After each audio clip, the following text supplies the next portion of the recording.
The glass slips from her fingers before she even feels it leave her hand. It doesn't shatter. It just rolls, slow, across that cold, expensive marble.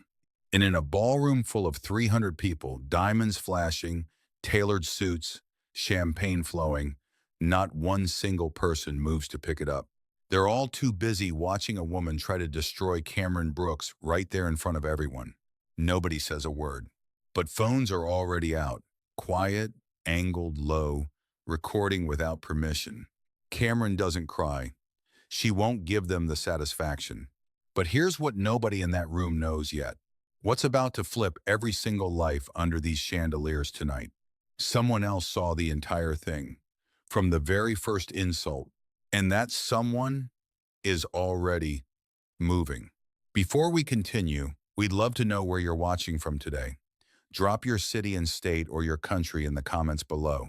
If you're enjoying the story so far, please take a moment to like this video, share it with someone who loves gripping storytelling, and subscribe so you don't miss what happens next. Trust me, the biggest twists are still ahead. 10 seconds earlier, Vanessa Caldwell had looked Cameron up and down like she was checking a price tag and said the one sentence nobody in that ballroom will ever forget. Something about expensive dresses. Something about where people really come from. You know the kind of sentence. The kind that isn't loud, but somehow every single person hears it anyway. And the room went still. Even the people who'd been laughing a second earlier stopped, because they all understood exactly what she meant and exactly what it would cost them to say something about it.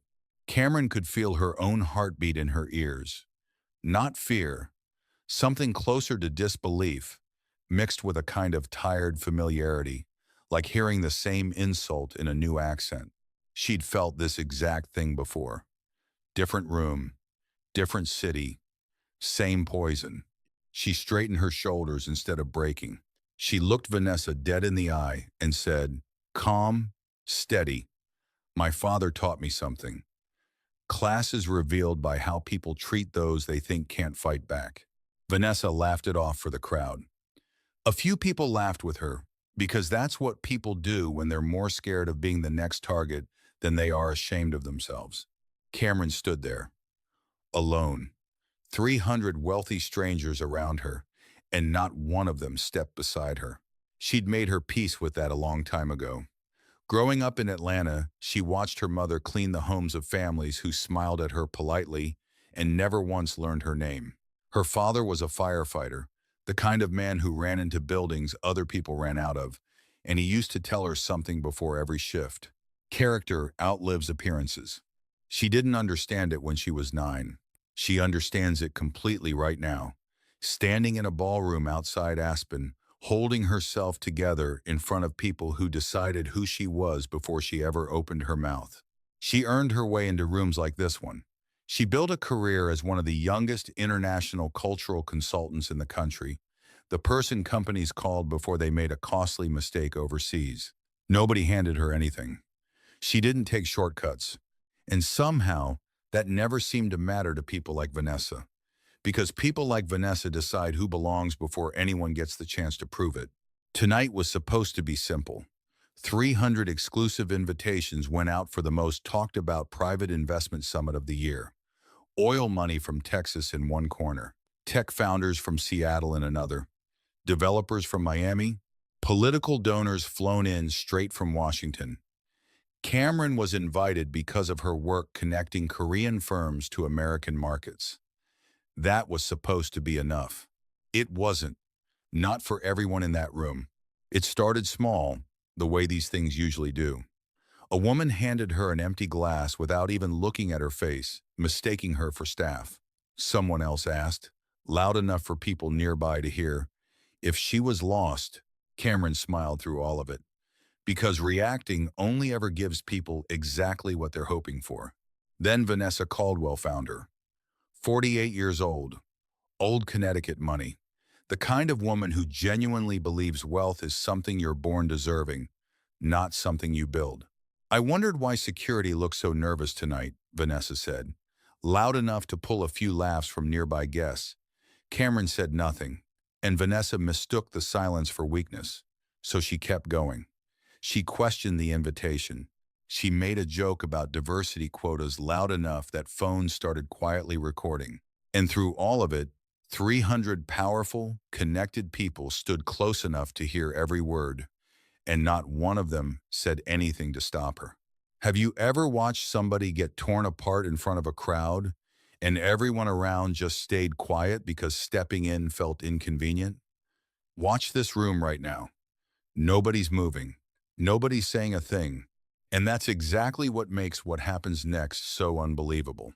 Because while Vanessa is still enjoying the sound of her own laughter, on a private balcony above the ballroom, hidden behind dark glass, someone has been watching this entire scene unfold from the very beginning. Every insult, every laugh, every second, nobody stepped forward to help. Nobody in the crowd has looked up yet. Nobody knows he's there. His security team already moved into position across the estate almost 30 minutes ago, so quietly that not one guest noticed anything change. That's how it always works with him. By the time people realize something is different, it's already too late to undo it.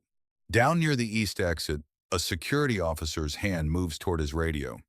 He's the only person in that entire ballroom who understands what's about to happen. Because somewhere above them, right now, a private elevator door slides open, and it doesn't make a sound.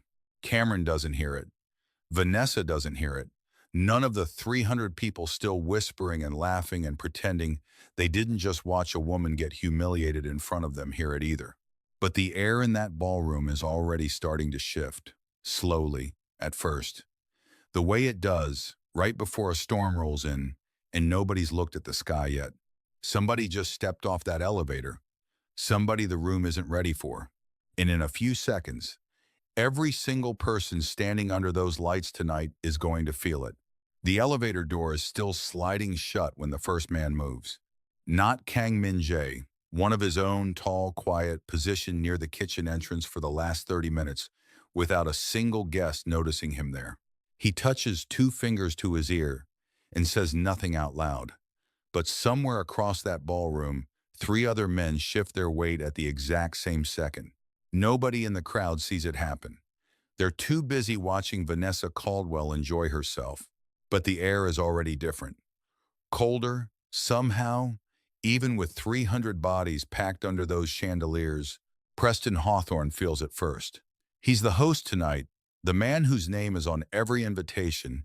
In 20 years of throwing parties for people with more money than manners, has given him a kind of radar for trouble. He glances toward the east balcony, and his stomach drops before his brain even catches up. Somebody just walked into his house that he didn't personally clear through the gate. He doesn't know it yet, but that's the least of what he's about to lose tonight. Cameron hasn't looked up. She's still standing where Vanessa left her, glass gone from her hand now, jaw tight, doing the quiet math on how fast she can find the coat check and never come back to a room like this again. She's done this calculation before. Different city, same math. She doesn't notice the security radios crackling near the exits. She doesn't notice Preston Hawthorne's face losing color by the bar. She only notices when the conversations around her start dying in patches, like someone is slowly turning down the volume on the whole ballroom, one cluster of guests at a time. A woman near the champagne table stops mid-sentence. Her husband follows her eyes toward the main staircase. Within seconds, an entire section of the room has gone still, and the stillness spreads the way cold water spreads through a warm bath, 1 degree at a time, until the whole thing has changed temperature. Cameron finally turns to see what everyone else is looking at. A man is walking down the staircase, alone. No entourage flanking him, though everyone in that room can feel, without being told, that there are people watching every angle of this ballroom because of him. He's not tall in a way that demands attention. He doesn't need to be. He wears a black suit with no tie, no watch catching the light, nothing designed to be noticed, and somehow that absence of effort makes him the only thing anyone can look at. Someone near Cameron whispers a name so quietly she almost misses it. Kang Min Jae. She's heard that name before. Not in gossip, in business. In closed-door meetings where American executives lowered their voices before they said it, the way you lower your voice talking about a storm that already hit somewhere else and might be coming your way next. Logistics, shipping, hotels stretching from Seoul to Singapore. That's the version people said out loud. The version they didn't say out loud was the one that made grown men in expensive suits suddenly remember they had somewhere else to be. He hasn't set foot in an American ballroom in almost 8 years. Nobody in this room knows why tonight is different. Cameron watches him the way you watch weather rolling in over open water, not afraid exactly, but paying very close attention. He doesn't look at the oil families from Texas, doesn't glance at the tech founders clustered near the terrace doors, doesn't so much as nod at Preston Hawthorne, who is now visibly sweating through his collar despite the air conditioning running at full strength. He's looking at her. Cameron feels it before she's sure of it, that particular weight of being watched by someone who has already decided you're worth watching. She doesn't look away. She spent her whole life being underestimated by people who never gave her a second look. And something about this stranger giving her his full, undivided attention feels like the first honest thing that's happened to her all night. Vanessa notices too, and for the first time since Cameron arrived, something close to nervousness crosses her face. "Do you know him?" Vanessa asks, quieter now, the performance gone out of her voice. Cameron doesn't answer. She genuinely doesn't know. 27 minutes earlier, before a single guest realized he'd arrived, Kang Min-jae had already been standing on that private balcony, watching the entire ballroom below him like a man reading a report he already suspected the ending of. He watched Cameron Brooks receive an empty glass from a stranger who never once looked at her face. He watched a woman question whether her invitation was real. He watched all of it build, insult by insult, and he watched 300 people do absolutely nothing to stop it. He turned to the man beside him, his head of security, a broad-shouldered man named Desmond Whitfield who had worked for him for 11 years and had never once seen him this quiet for this long. "Who is she?" Min-jae asked. Not really a question, more like the beginning of a decision already being made. Desmond had an answer inside of 90 seconds. Cameron Brooks, Atlanta, no scandals, no debts, no lawsuits. Volunteer literacy work, advocate for foster youth.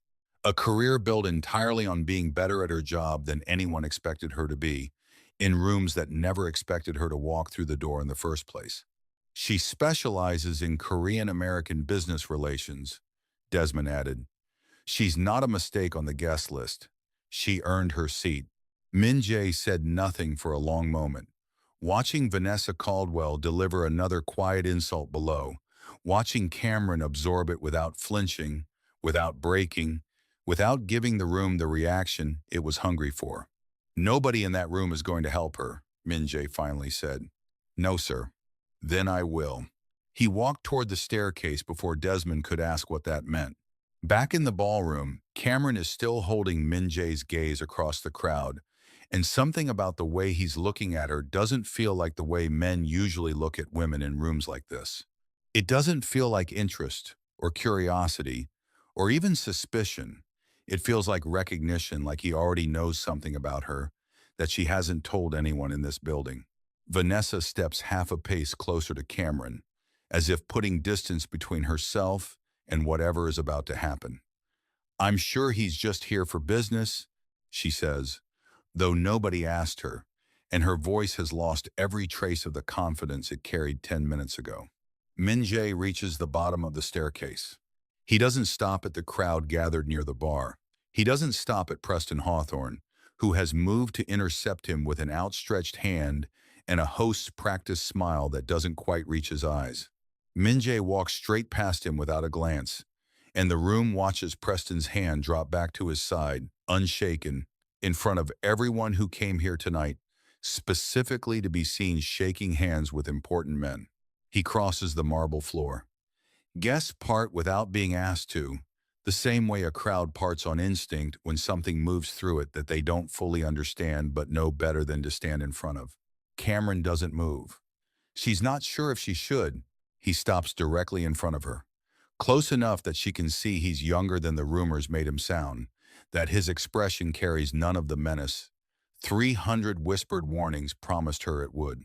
What she sees instead is something quieter, focused, almost careful. The entire ballroom has gone completely silent, waiting to see what a man like Kang Min-jae wants with a woman nobody in that room bothered to defend 20 minutes ago. He studies her face for a long moment before he speaks. And what he says next is going to change everything Cameron Brooks thought she understood about tonight and about herself. He bows. Not a nod. Not the polite half-tilt of the head men in expensive suits give each other at business dinners. A full, deliberate bow, the kind reserved for someone owed genuine respect, and he holds it a full 2 seconds longer than comfort would allow.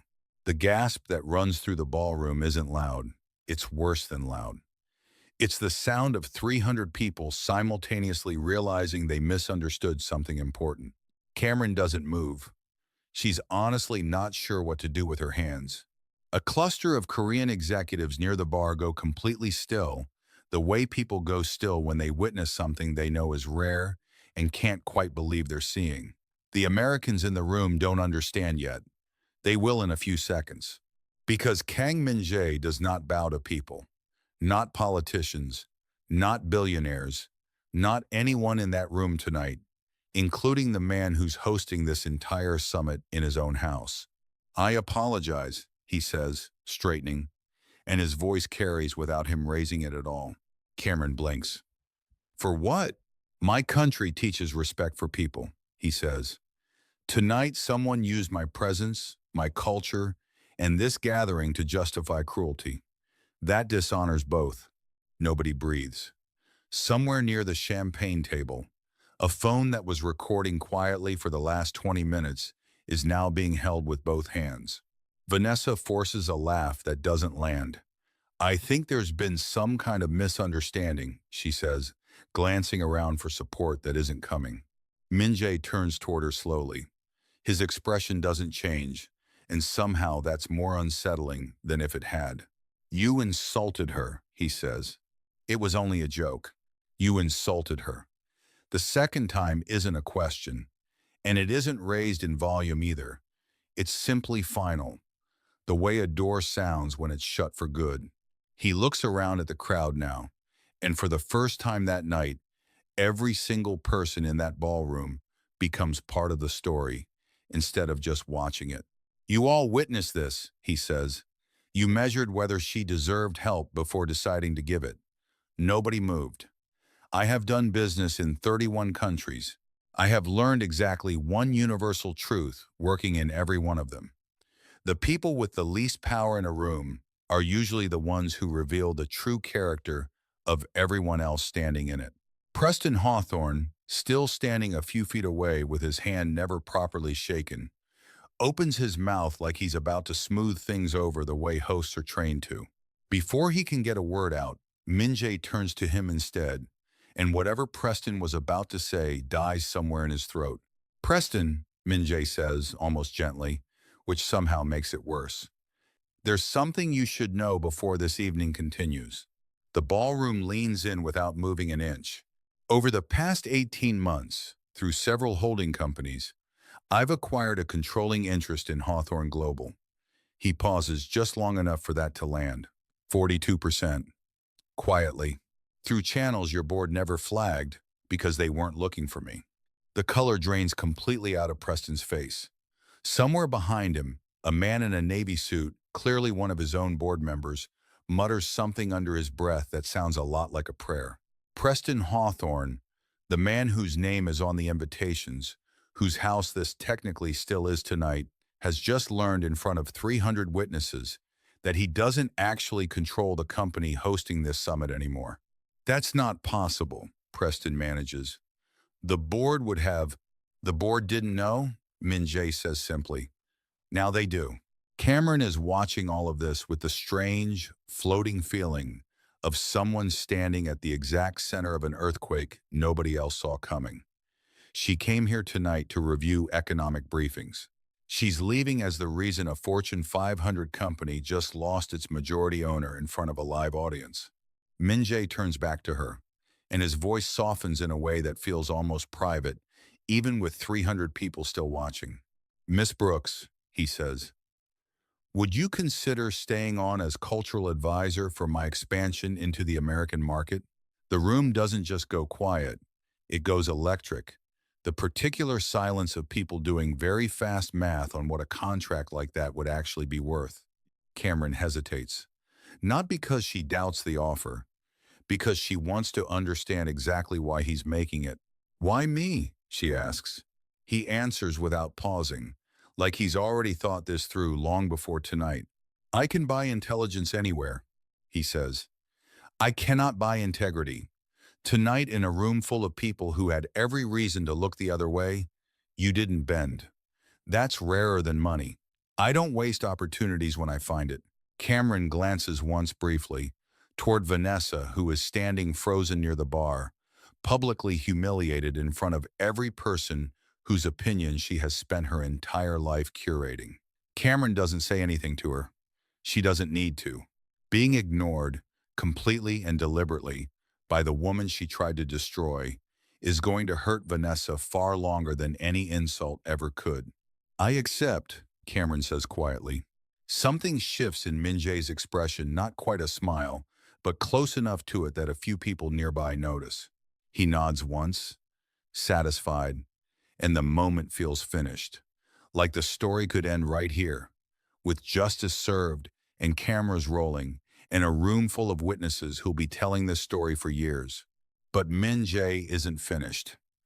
Not even close.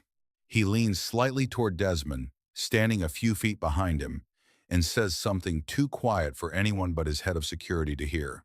Desmond's eyebrows lift, just barely, before he nods and steps away, already reaching for his phone. Cameron doesn't catch what was said. Neither does anyone else in that ballroom. But somewhere across that crowded room, someone's entire future just changed, and they have absolutely no idea yet. The phone call comes at 6:14 in the morning, and by 6:20, Vanessa Caldwell is standing in her kitchen in Greenwich, Connecticut, still in her robe, listening to her lawyer tell her that 2 of her board seats have just been quietly vacated overnight. She doesn't understand yet. Not fully. She will by noon. 3 days after the Aspen summit, and Vanessa's world hasn't collapsed in one dramatic moment the way she almost wishes it would. It's worse than that. It's happening in pieces, quietly, the way ice breaks apart on a lake before anyone even notices the crack. A hotel development in Palm Beach she'd spent 2 years courting suddenly finds a different investor. A gallery opening in Manhattan she was supposed to co-host sends a polite email saying the guest list has changed. Nobody calls her directly to explain. Nobody has to. She built her entire life on being someone other powerful people wanted standing next to them. And now she's finding out exactly how fast that currency disappears when the people around her decide association carries a cost. By the end of the week, she'll still have the house in Greenwich. She'll still have more money than most people see in 3 lifetimes. What she won't have is a single invitation to anything that matters. And for a woman like Vanessa Caldwell, that turns out to be the cruelest math of all. Cameron hears about it secondhand from a colleague forwarding a gossip column with a single line of commentary. "Did you see this?" She reads it once, feels almost nothing, and closes the laptop. She didn't come to Aspen looking for revenge. She's not going to start chasing it now. Her days look completely different than they did 2 weeks ago. She's on a private plane to Manhattan by Tuesday morning, sitting across from Min Jae's legal team, reviewing language on a contract worth more than she made in the last 6 years combined. By Thursday, she's in Dallas, walking a luxury development site with an architect who keeps glancing at her like he's still trying to figure out why she's the one asking the sharpest questions in the room. Friday puts her in San Francisco, in a boardroom full of tech investors who go quiet the moment they learn whose recommendation got her the seat at their table. She still feels the old instinct creeping in sometimes, the tightening in her chest when she walks into a room and catches someone's eyes moving over her a beat too long. But something's different now. She's not waiting to be underestimated anymore. She's watching people do it in real time and watching them realize their mistake 30 seconds later. Min Jae doesn't hover. That surprises her more than almost anything else about him. He doesn't sit in on her meetings. He doesn't correct her in front of clients. When she pushes back on a strategy he suggested, he listens, actually listens, and more than once he changes course because of something she said. "You don't need me managing you," he tells her one evening in New York, the two of them reviewing quarterly projections in a conference room 20 floors above the city. "I hired your judgment. It would be strange to override it." "Most men in your position would," she says. "Most men in my position have never had anyone tell them the truth without flinching first," he says. "You did that in a ballroom full of people who wanted you to break, I noticed." It's not flattery. He doesn't do flattery. She's learned that much about him in 2 weeks. Kang Min-jae says exactly what he means, and nothing more, which makes the rare moments he says something personal land harder than they should. She challenges him too, more than anyone else on his team seems willing to. When he mentions almost offhand a business decision from years earlier that clearly still weighs on him, she doesn't let it pass. "You said you've done terrible things," she says. "You never explain what you mean by that." He's quiet for a long moment, looking out at the skyline instead of at her. "I won't pretend I built this from nothing but hard work and good decisions," he finally says. "I've made choices I'm not proud of. I'm trying to build something now that my future children wouldn't have to be ashamed to inherit."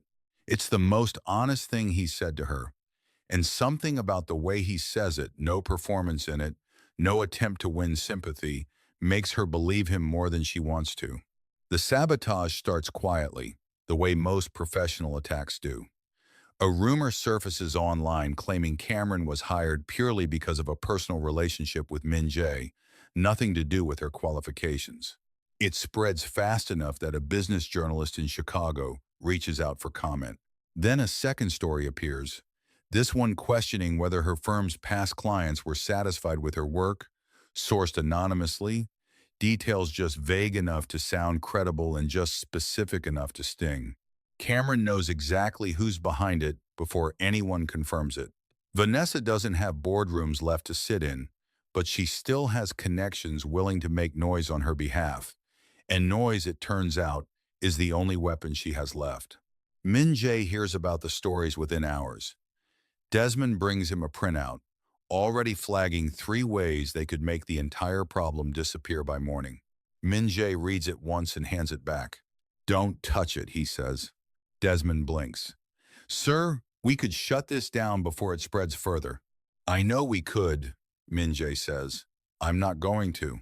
He finds Cameron later that evening, going over the same articles on her own laptop, jaw tight, the way it was that first night in Aspen. "I could make this disappear," he tells her. "I know," she says. "I'm not going to unless you ask me to." She looks up at him, surprised, and he continues before she can ask why. "If I fix this for you, everyone who reads that headline will believe it. That you needed protecting. That you couldn't have earned this on your own. I don't think that's true. I think you'd rather prove it yourself."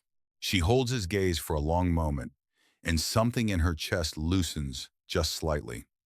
Nobody has ever handed her a fight and trusted her enough to walk away from it. "I would rather prove it myself," she says. She does. Over the next 10 days, she responds to every question with documentation, client references, a track record built over a decade that speaks louder than any anonymous rumor. The story dies the way most manufactured ones do, starved of anything real to feed on. By the time it's over, 2 of the reporters who ran the original pieces publish quiet corrections, and one of her oldest clients calls just to say how impressed they were watching her handle it. Min-jae never mentions it again. He doesn't need to. Something between them has shifted, settled into something steadier than it was 2 weeks ago, and neither one of them says it out loud yet, though both of them feel it. It's late on a Sunday evening when Cameron is sorting through a box of her father's old belongings, something she's been putting off for over a year, when a folded newspaper clipping falls out from between 2 photographs. It's from an Atlanta paper, decades old, the print faded and soft at the creases. A short article about a fire at an apartment building, her father listed among the firefighters who responded that night. She's read it before, years ago, barely remembered it. But this time, one line near the bottom catches her eye in a way it never has before. A name. Korean. Unfamiliar to her. She doesn't recognize it. But when she shows it to Min-jae 3 days later, not thinking much of it, just sharing a piece of her father's history the way she started sharing small pieces of her life with him, his face changes in a way she has never once seen it change. For the first time since she met him, Kang Min-jae goes completely still, and the composure that's carried him through every room he's ever walked into simply isn't there anymore. "Where did you find this?" he says, and his voice isn't steady at all. His hands are shaking. Cameron has watched this man face down a boardroom that tried to sabotage her career, walk into a room of 300 strangers who feared him without knowing why, and stand completely unmoved through all of it. She has never once seen his hands shake until right now, holding a 30-year-old newspaper clipping like it might disappear if he loosens his grip. "Min-jae," she says quietly, "what is it?" He sits down slowly, the clipping still between his fingers, and for a long moment, he doesn't answer her at all. "That name," he finally says, tapping the faded print near the bottom of the article. "That's my brother." Cameron's breath catches. He tells her the story the way a man tells something he's carried alone for decades and never expected to say out loud. His older brother came to America as a teenager, an exchange student placed with a family in Atlanta who lived in an apartment building that caught fire one December night. Everyone assumed the building was empty at that hour. It wasn't. A firefighter went back in when nobody else would, pulled a terrified 16-year-old boy from a third-floor window with less than 2 minutes to spare before the whole structure came down. That boy grew up, went back to Korea, and years later gave his own life protecting his younger brother during a conflict neither of them should have survived. Min-jae has spent the better part of 2 decades quietly searching for the name of the man who saved his brother's life that night in Atlanta, running down old fire department records, hiring people to trace names that led nowhere, always a few years too late, always finding out the man he was looking for had already passed. "I never found him," Min-jae says. "I stopped looking 3 years ago. I told myself it wasn't meant to be answered." Cameron sits down across from him, her own hands trembling now too, understanding exactly where this is going before he says it out loud.